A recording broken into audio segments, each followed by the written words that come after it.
Hi, I'm Vicki Norris, organizing expert of Restoring Order.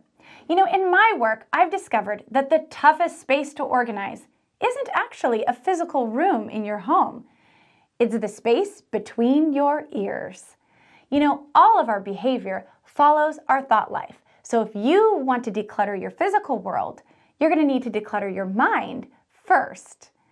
Now, the root cause of disorganization isn't just stuff piling up around us. It's the stuff in here that manifests externally. So today, I have some ideas for you to rewire and organize your mind. The first thing to do to take back mental order is to intentionally practice gratitude. Now, studies show that gratitude improves both our physical health and our psychological health. So intentionally practice gratitude throughout your day.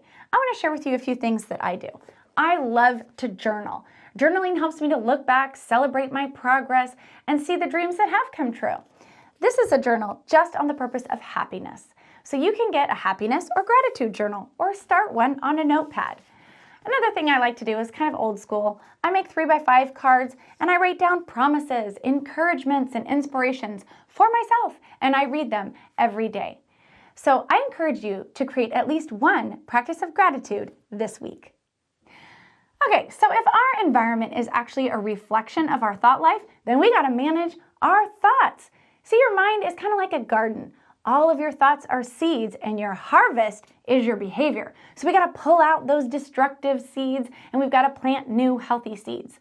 So train your mind to recognize those negative, dark thoughts. They only lead to chaos and stuckness in your environment.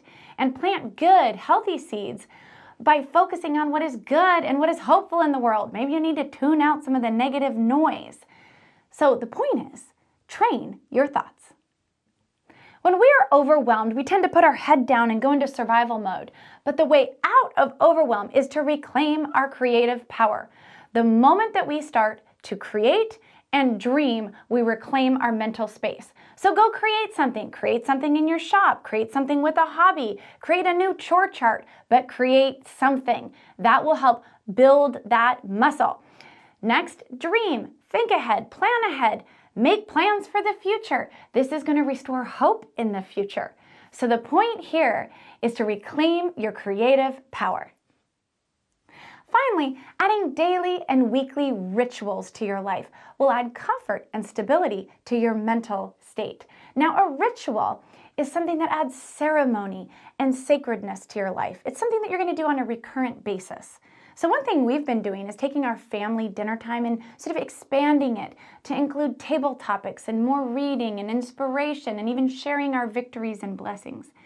But maybe you have a ritual of morning coffee time, and how about instead of consuming all this stressful updates, instead put your feet in the grass, get the sun on your face, and just have a restful coffee ritual. So I hope you've enjoyed these ideas. I have even more on my blog, The Toughest Space to Organize. It's on my website at restoringorder.com.